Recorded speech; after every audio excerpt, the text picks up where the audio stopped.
రాష్ట్ర వ్యాప్తంగా మరిన్ని వార్తలు సంక్షిప్తంగా. రథసప్తమి వేడుకలను విజయవంతంగా జరిపామని టీటీడీ ఈవో అనిల్ కుమార్ సింఘాల్ తెలిపారు. గతంలో ఎన్నడూ లేనంతగా రథసప్తమికి 3,45,000 మంది భక్తులు తిరుమలకు వచ్చారని చెప్పారు. 9,42,000 అన్నప్రసాదాల పంపిణీ చేశామన్నారు. సమన్వయంతో పనిచేసిన జిల్లా యంత్రాంగం, టీటీడీ విజిలెన్స్ అధికారులకు ఈవో కృతజ్ఞతలు తెలిపారు. అనంతపురం జిల్లాలో ఫిబ్రవరి 1 నుంచి హెల్మెట్ లేని వారికి పెట్రోల్ విక్రయించకూడదని నిర్ణయించినట్లు జిల్లా ఎస్పీ జగదీష్ తెలిపారు. డ్రైవర్లు, పెట్రోల్ బంకుల యజమానులు, బైక్ షోరూంల ప్రతినిధులతో ఎస్పీ సమావేశం నిర్వహించారు. గత 3 ఏళ్లలో రోడ్డు ప్రమాదాల్లో 1000 మంది చనిపోయారని ఎస్పీ చెప్పారు.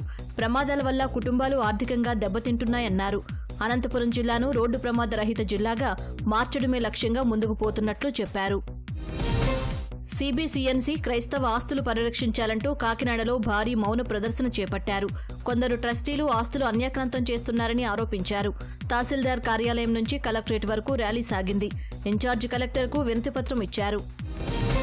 నిజాయితీగా పాలన చేసే ప్రజాప్రతినిధులను ఆదరించాల్సిన అవసరం ఎంతైనా ఉందని రాజ్యసభ ఎంపీ టీజీ వెంకటేష్ అన్నారు.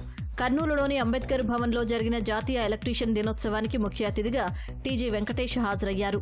విధి నిర్వహణలో ఎలక్ట్రీషియన్లు జాగ్రత్తలు పాటించాలని కోరారు. అన్నమయ్య జిల్లా మదనపల్లెలో ఈనాడు ఈటీవీ ఆధ్వర్యంలో జరిగిన ప్రతిభా పాటవ పోటీల్లో విద్యార్థులు సత్తా చాటారు. 100 మందికి పైగా విద్యార్థులు హాజరై ప్రతిభను చాటుకున్నారు.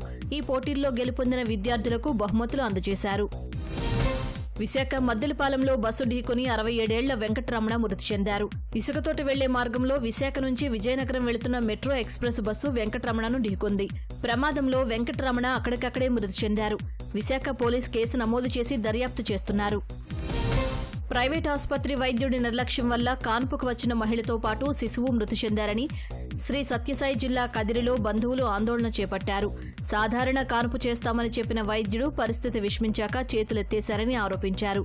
తల్లి బిడ్డ మృతికి కారణమైన వైద్యునిపై చర్యలు తీసుకోవాలని డిమాండ్ చేశారు. పల్నాడు జిల్లా నరసరావుపేటలోని ప్రైవేటు కళాశాలలో ఇంటర్ 2వ సంవత్సరం విద్యార్థి ఆత్మహత్య చేసుకున్నాడు. కళాశాల వసతి గృహంలోనే ఉరివేసుకుని చనిపోయాడు.